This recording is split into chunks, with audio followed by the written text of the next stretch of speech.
Hello guys, my name is Yash Mittal and I am a mathematics faculty of JEE Mains and Advanced.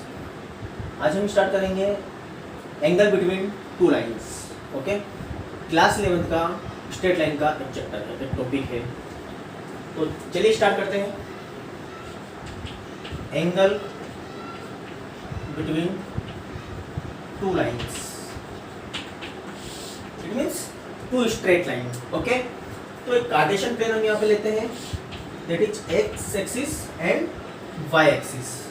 ठीक है, एक line हम यहाँ पे लेते हैं जो कि L1 है और एक्स एक्सिस के साथ θ1 एंगल बना रही है, और एक दूसरी लाइन हम लेते हैं L2 जो कि एक्स एक्सिस के साथ θ2 एंगल बना रही है. ये एक लाइन L2 है जो एक्स एक्सिस के साथ θ2 एंगल बना रही है, और एक लाइन L1 है जो एक्स एक्सिस के साथ θ1 एंगल बना रही है. ठीक है, हमारा मोटो क्या है? हमारा मोटो है इन दोनों लाइन के बीच में एंगल फाइंड करना. तो इन दोनों लाइन के बीच में एक एंगल तो ये हो गया और एक एंगल ये हो गया. मींस इन दोनों लाइन के बीच में दो टाइप के एंगल आएंगे. पहला एंगल जो होगा वो होगा एक्यूट एंगल, और दूसरा एंगल जो होगा वो होगा ऑब्ट्यूस एंगल. कुछ बच्चे ऐसा भी बोल सकते हैं कि अगर ये दोनों लाइन परपेंडिकुलर हुई तो फिर ना तो ऑब्ट्यूस होगा और ना ही एक्यूट होगा. तो हम यहाँ पे this is the particular case. तो हम यहाँ पे अभी फिलहाल जनरल केस की बात कर रहे हैं, पर्टिकुलर केस की बात हम नहीं कर रहे हैं. ये पर्टिकुलर केस है, इसको भी हम फर्दर आगे देखेंगे. ओके, सो दो लाइन आपस में दो टाइप के एंगल बना रही है, that is acute angle and that is obtuse angle by observation. So इस वाले एंगल को मैंने मान लिया एल्फा. तो लीनियर पेयर एंगल से ये कितना हो जाएगा? Pi minus alpha. तो फिलहाल हमारा मोटो है एल्फा फाइंड करना. ठीक है, ऑब्ट्यूस एंगल बाय फॉर्मूला हम इजीली फाइंड कर सकते हैं. सो अब एल्फा हमको फाइंड करना है, तो देखते हैं कैसे कर सकते हैं. तो हमने यहाँ पे एक इक्वेशन लिखी है θ1 is equal to θ2 plus alpha. ये इक्वेशन कहाँ से? 9th क्लास में हमने पढ़ा था कि किसी भी ट्राइंगल के एक्सटीरियर एंगल, किसी भी ट्राइंगल का एक्सटीरियर एंगल उस ट्राइंगल के अपोजिट इंटीरियर एंगल के सम के इक्वल होता है. 9th क्लास की एक प्रॉपर्टी है. Okay, so exterior angle is equal to the opposite interior angle sum of opposite interior angle, that is θ2 plus alpha. तो हमको एल्फा फाइंड करना है, तो alpha is equal to θ1 minus θ2. θ1 again I am saying, θ1 क्या है? θ1 है line L1 x axis के साथ जो एंगल बना रही है. θ2 क्या है? लाइन L2 एक्स एक्सिस के साथ जो एंगल बना रही है. और हम ये मान के चल रहे हैं कि जो लाइन L2 है उसका स्लोप है m2 और जो लाइन L1 है उसका स्लोप है m1. ओके, m1 क्या हो गया? हो जाएगा फिर m1 हो जाएगा tan θ1 और m2 क्या हो जाएगा? m2 हो जाएगा tan θ2. ऐसा क्यों? क्योंकि हम जानते हैं कि स्लोप क्या होता है कि अगर कोई लाइन एक्सिस के साथ थीटा एंगल बनाती है तो उस लाइन का स्लोप हो जाएगा tan थीटा. तो सिमिलरली कोई भी लाइन एक्स एक्सिस के साथ θ2 एंगल बना रही है तो इस लाइन का स्लोप हो जाएगा tan θ2, और ये लाइन एक्स के साथ θ1 एंगल बना रही है तो इस लाइन का स्लोप हो जाएगा θ1, तो tan θ1. Okay, so I write here. Okay, अब एल्फा बराबर θ1 minus θ2 by this equation number 1. So हमें एल्फा फाइंड करना है, तो हम क्या करें? Taking both side tan. हमने दोनों तरफ tan अप्लाई कर दिया यहाँ पे, तो tan ले लिया है. tan alpha is equal to tan θ1 minus θ2. इन दोनों एंगल को हमने tan के साथ एक बार हमने कंबाइन कर लिया, तो tan alpha is equal to tan θ1 minus tan θ2. अब इसको हम फर्दर आगे सोल्व कर लेते हैं. फर्दर आगे कैसे सोल्व करेंगे? tan alpha is equal to this is look like tan a minus b, और हम जानते हैं कि tan a माइनस b का फॉर्मूला क्या होता है? This is the tan a minus tan b upon 1 plus tan a tan b. So यहाँ से मैं लिख दूंगा tan θ1 minus tan θ2 divided by 1 plus tan θ1 tan θ2. Okay, अब हमें पता है tan θ1 को मैंने क्या लिखा है? m1, तो यहाँ पे आ जाएगा m1 माइनस, इसको लिखा है m2 divided by 1 plus m1 m2. तो हमारे पास क्या हो गया? हमारे पास में tan theta is equal to this, means sorry tan theta नहीं tan alpha. This is the tan alpha is equal to this. Okay, अब ये क्या हो गया अल्फा, दो लाइन के बीच का एंगल। अब हम यहाँ पे बात करना चाहते हैं कि हम, ये तो निकला हमारा एक्यूट एंगल, अब ऑब्ट्यूस एंगल की बात करें तो ऑब्ट्यूस एंगल की अगर हम बात करना चाहते हैं तो यहाँ पे tan alpha is equal to, alpha को या तो पाई माइनस अल्फा से रिप्लेस कर दो, यहाँ पे चलो करके देख लेते हैं हम एक बार। अल्फा को यहाँ पे हम पाई माइनस अल्फा से रिप्लेस कर रहे हैं, ठीक है, तो भी कंडीशन तो ये लगने वाली है,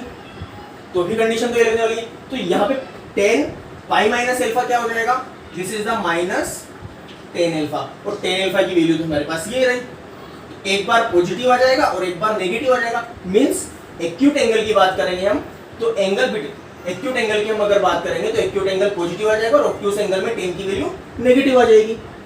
तो हम इसको कंबाइंड फॉर्म में कैसे लिख सकते हैं, तो कंबाइंड फॉर्म में हम इसको लिख सकते हैं, लिख देते हैं हम tan alpha is equal to mod m1 minus m2 divided by 1 plus m1 m2। तो अल्फा इक्वल टू क्या हो जाएगा, अल्फा इक्वल टू हो जाएगा, sorry, this is the tan inverse m1 minus m2 divided by 1 plus m1 m2। ये हमारे पास में जनरल फॉर्मूला आया है दो लाइन के बीच का एंगल फाइंड करने का, जनरल फॉर्मूला है हमारे पास में, ठीक है। अब यहाँ पे अगर अल्फा पॉजिटिव आता है तो इसका मतलब एक्यूट एंगल है, और अगर हमारे पास में यहाँ पे tan अल्फा की वैल्यू नेगेटिव आती है, tan अल्फा की वैल्यू अगर हमारे पास में नेगेटिव आती है इसका मतलब ऑब्ट्यूस एंगल है। तो ये दोनों ही केस में हम यूज कर सकते हैं, इस फॉर्मूले का यूज करके हम इन दोनों लाइन के बीच का एंगल फाइंड कर सकते हैं, चाहे एक्यूट हो या फिर ऑब्ट्यूस हो। Is that clear? चलिए, ये तो हमने डेराइव किया फॉर्मूला, और this is the important formula जो कि दो लाइन के बीच का एंगल फाइंड करने के काम में आता है। तो इसको लेके कुछ एग्जांपल्स कर लेते हैं हम। तो अभी मैं इसको रफ कर रहा हूँ, चलिए एक एग्जांपल ले लेते हैं यहाँ से। चलिए, हमने लिया एक इक्वेशन ली लाइन की 2x plus 3y plus 7 is equal to 0, okay, और दूसरी की इक्वेशन ले लेते हैं 4x plus 5y plus 6 is equal to 0, okay. अभी हमें इन दोनों के बीच का एंगल फाइंड करना है। तो ये मैंने रैंडमली इक्वेशन लिए, तो हो सकता है इसका एम बहुत खूबसूरत सा नहीं निकले, मीन्स बहुत ज़्यादा कन्वीनियंट नहीं निकले, बट एक बार देख लेते हैं, हम कर लेते हैं इसको एक बार, है ना। तो एक बार हम इसको देख लेते हैं कि यहाँ पे हमारे पास इक्वेशन नंबर 1 है, इक्वेशन नंबर 2 है। तो 1 और 2 क्या, पहले मैं स्टार्ट करता हूँ स्लोप ऑफ इक्वेशन 1। तो इसका स्लोप निकालने के लिए मैं इसको y equal to mx plus C में चेंज कर रहा हूँ, y equal to mx plus C में चेंज करने से मुझे m मिल जाएगा। तो मैं यहाँ से लिख रहा हूँ from equation 1 that is 3y is equal to 7 minus 2x and y equal to minus 2x by 3 plus 7 by 3। तो यहाँ से m1 क्या मिल गया मुझे, माइनस 2 बाय 3, ओके। यहाँ से m1 क्या मिल गया मुझे, माइनस 2 बाय 3। चलिए, सिमिलरली हम इक्वेशन सेकंड की बात कर लेते हैं, फ्रॉम इक्वेशन सेकंड। तो अब सेकंड में 5y is equal to that is 2x plus 3y plus 7 is equal to 0। तो here is minus 7 and here is also minus 7, okay. 5y is equal to minus 6 minus 4x। So y is equal to minus 4x by 5 minus 6 by 5. Is that clear? तो चलो हम यहाँ पे m2 की बात कर लेते हैं। m2 क्या है यहाँ पे, m2 is equal to minus 4 by 5. m1 मिल गया मुझे, m2 मिल गया मुझे। अब इन दोनों लाइन के बीच का एंगल हम इजीली फाइंड कर सकते हैं बाय यूजिंग दिस फॉर्मूला। तो चलिए फाइंड करते हैं। tan alpha is equal to mod m1 minus m2 divided by 1 plus m1 m2. Is that clear? Now what is the value of m1? Minus 2 by 3 and minus of minus 4 by 5 divided by 1 plus m1 that is minus 2 by 3 and m2 that is minus 4 by 5. Okay, अब हम क्या कर रहे हैं यहाँ से, चलो solve कर लेते हैं इसको। -2/3 minus plus minus plus minus minus plus, तो ये हो गया 4/5 divided by, it is also minus minus plus 1 plus directly 8/15। Okay, चलो सोल्व कर लेते हैं इसको एक बार वापिस। Again 15 minus 15 minus 10 plus 12, this is the 12, okay, and this is 15 at 23 divided by 15, 15 से 15 कैंसिल आउट, ओके। अब बात करते हैं वहां पे वापिस, equal to this is the -10 plus 12, this is the 2 and this is the 23, तो tan अल्फा की मेरे पास वैल्यू होगी mod 2/23, ओके। तो अगर हम एक बार 2/23 लेंगे तो उससे ऑब्ट्यूस एंगल निकल जाएगा, और एक बार -2/23 लेंगे तो उससे ऑब्ट्यूस एंगल निकल जाएगा, ओके। तो यहां से हमने सीखा है कि किसी भी दो लाइन के बीच का एंगल कैसे फाइंड करते हैं, यहां से हमने ये सीखा है। Is that clear? ओके, चलिए बात करते हैं कि ये तो सिंपल हमको दे दिया गया है कि दो लाइन का एंगल दिया हुआ है, सॉरी दो लाइन की इक्वेशन दी गई है, उनका स्लोप निकाल के हमने ये फॉर्मूला यूज करके उन दोनों लाइन के बीच का एंगल हमने फाइंड कर लिया। दूसरा क्वेश्चन, एक और क्वेश्चन हम लेके देखते हैं, यहाँ पे कुछ डिफरेंट टाइप का क्वेश्चन है।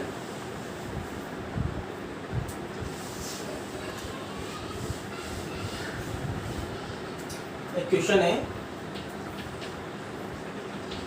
Find the slope of line which make 30 degree with the line 2x plus 3y plus 5 is equal to 0। क्या मतलब हुआ, एक लाइन है जो इस लाइन के साथ 30 डिग्री का एंगल बना रही है, तो उस लाइन का हमको स्लोप फाइंड करना है, ओके। चलिए स्टार्ट करते हैं, इसको कैसे फाइंड करें। सबसे पहले तो मान लेता हूं मैं उस लाइन का जो स्लोप है वो है m, ये मैंने मान लिया कि उस लाइन का जो स्लोप है वो m है, ठीक है। तो लेट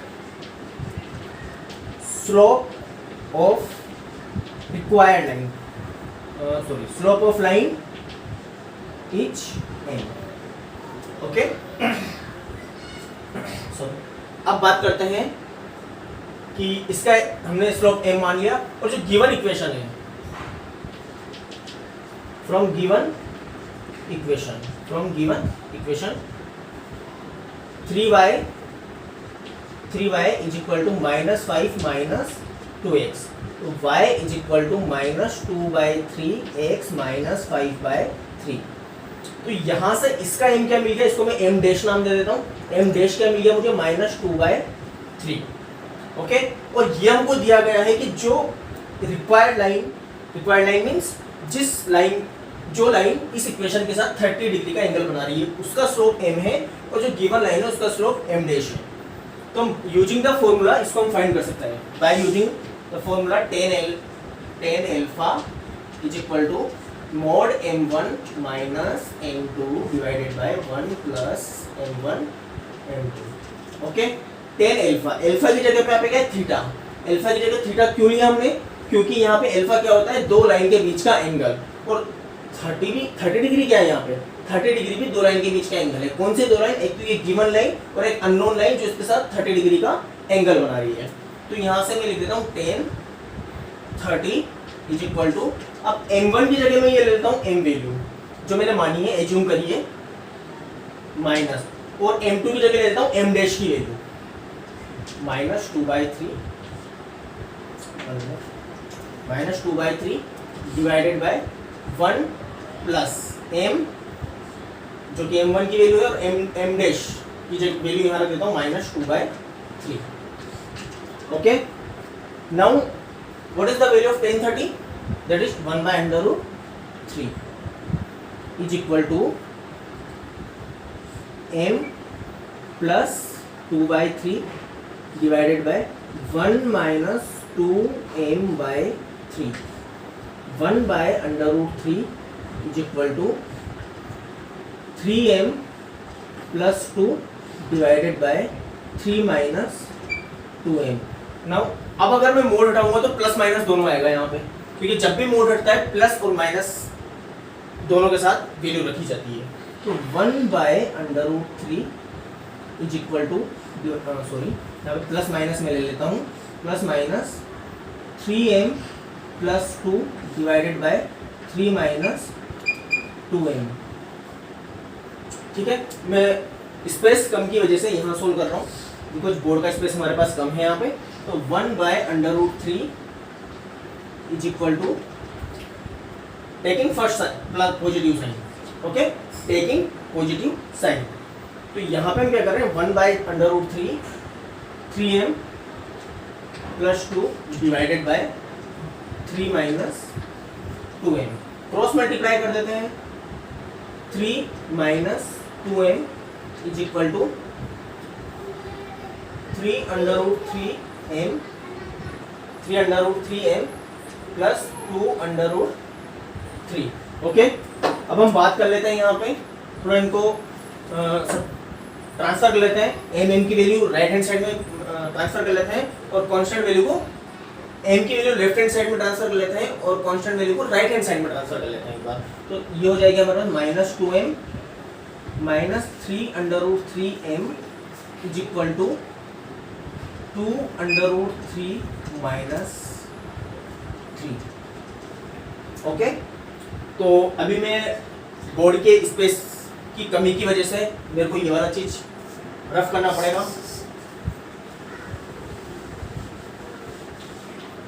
यहां से मेरे पास आ गया माइनस 2m,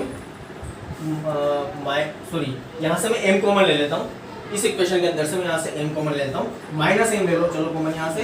तो ये हो जाएगा 2 प्लस 3√3 इज इक्वल टू √3, यहाँ से कॉमन ले लो, 2 माइनस √3।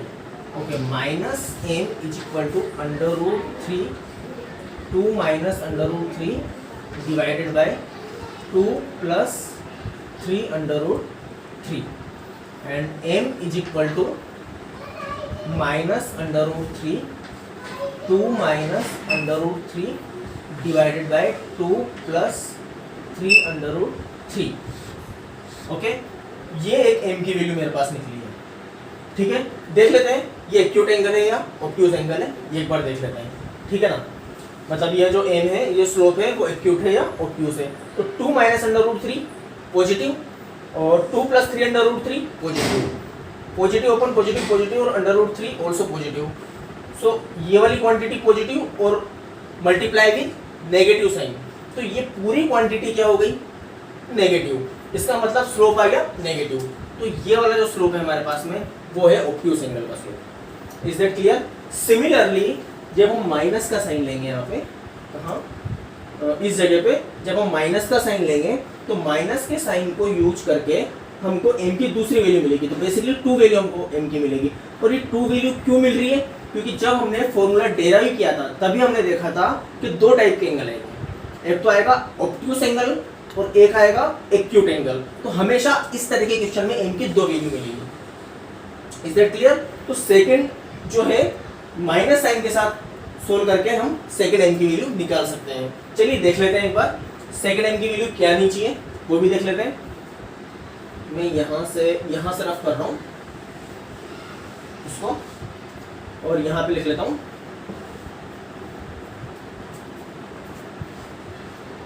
Taking negative sign. चलिए इसमें नेगेटिव साइन लेके देखते हैं। 1/√3 is equal to minus of 3m minus 2 plus 2 divided by 3 minus 2m। Okay, इसको लेके एक बार सोल्व कर लेते हैं, नेगेटिव साइन लेके एक बार सोल्व कर लेते हैं। तो पहले क्रॉस मल्टीप्लाई कर लें इसको। जब मैं क्रॉस मल्टीप्लाई करूंगा तो 1/√, जब मैं इसको क्रॉस मल्टीप्लाई करूंगा तो ये हो जाएगा 3 minus 2m is equal to minus of 3m plus 2 and multiply by under root 3. So this is the 3 minus 2m is equal to minus 3 under root 3m minus 2 under root 3. m वाली quantity अपन एक तरफ कर लेते हैं और constant quantity हम एक तरफ कर लेते हैं. तो यहाँ से हो जाएगी minus 2m plus 3 under root 3m is equal to minus 2 root 3 minus 3. Is that clear? अब यहां से देखते हैं m कॉमन ले लेते हैं और ये हो गया 3 अंडर रूट 3 माइनस 2. यहाँ से मैंने m कॉमन ले लिया और यहाँ से मैंने माइनस कॉमन ले लिया, तो ये हो जाएगा 2 under root 3 plus 3. Is that clear? अब हम क्या कर रहे हैं, यहाँ पे m की वैल्यू निकालनी है, तो m is equal to minus 2 root 3 plus 3 divided by 3 under root 3 minus 2. यहाँ से देखिए m की दूसरी वैल्यू निकल के आई है हमारे पास. Is that clear? तो इस टाइप के क्वेश्चन में m की हमेशा दो वैल्यू निकलेगी. ठीक है, चलिए कुछ स्पेशल केस के बारे में बात कर लेते हैं कि दो लाइन के बीच में जब एंगल बनता है तो कुछ स्पेशल केस भी होते हैं. उन स्पेशल केस के बारे में बात कर लेते हैं एक बार. One thing more 2 minus under root 3 जो मैंने बताया था पहले, 2 माइनस अंडर रूट 3 यहाँ पे पॉजिटिव है, बिकॉज 2 माइनस अंडर रूट 3 यहाँ पे पॉजिटिव है और यहाँ पे ये वाली चीज देखो ये भी पॉजिटिव है, तो ओवरऑल ये भी नेगेटिव आ रहा है. ठीक है, और यहाँ पे वापस आप देख सकते हैं यहाँ पे कि this is the positive and this is also positive, तो ये भी नेगेटिव आ रहा है यहाँ पे. ठीक है, तो अब इसका क्या मतलब ले सकते हैं हम, इसका ये मतलब ले सकते हैं हम कि हमने रैंडमली हमने डेटा लिया है. ठीक है, चलिए एक और केस देखते हैं.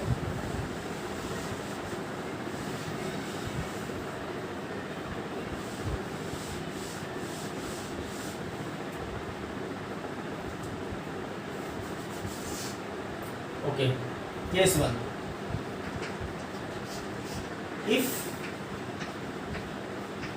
both line are parallel. If both lines are parallel, तो both lines are parallel तो कंडीशन होनी चाहिए m1 बराबर m2, दोनों का स्लोप बराबर होना चाहिए. क्यों दोनों का स्लोप क्यों बराबर होना चाहिए? क्योंकि अगर दोनों लाइन पैरेलल है तो उनके बीच का एंगल 0, तो रख के देख लेते हैं एक बार. उनके बीच का एंगल 0, तो tan alpha is equal to m1 minus m2 divided by 1 plus m1 m2. अगर अल्फा की वैल्यू 0 है, उन दोनों के बीच का एंगल 0 है, तो tan 0 पूरा, और जब tan पूरा 0 हो जाएगा तो इधर की क्वांटिटी भी 0 होनी चाहिए. इधर की क्वांटिटी कब 0 होगी? जब हो जाएगा m बराबर m1 बराबर m2. तो this is the condition of parallel of two straight line. Is that clear? Second case लेते हैं.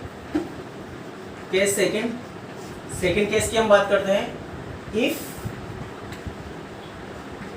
both line are perpendicular. If both line are perpendicular, तो अगर दोनों लाइन परपेंडिकुलर है, इसका मतलब दोनों के बीच का एंगल कितना हो जाएगा? 90. और 90 पे तो नॉट डिफाइन होता है, tan 90 पे नॉट डिफाइन होता है, तो इसका मतलब हम इसको ले सकते हैं. तो ये नॉट डिफाइन कब बनेगा? इधर वाली चीज नॉट डिफाइन, तो ये भी तो चीज नॉट डिफाइन बननी चाहिए. तो ये वाली चीज नॉट डिफाइन कब बनेगी? जब इसका डिनोमिनेटर 0 हो जाएगा. तो ये हो जाएगा हमारे पास में डिनोमिनेटर 0 होने का मतलब क्या है? m1 m2 is equal to -1. तो this is the condition of perpendicular of two straight line. तो ओके, थैंक यू. ये मेरा वीडियो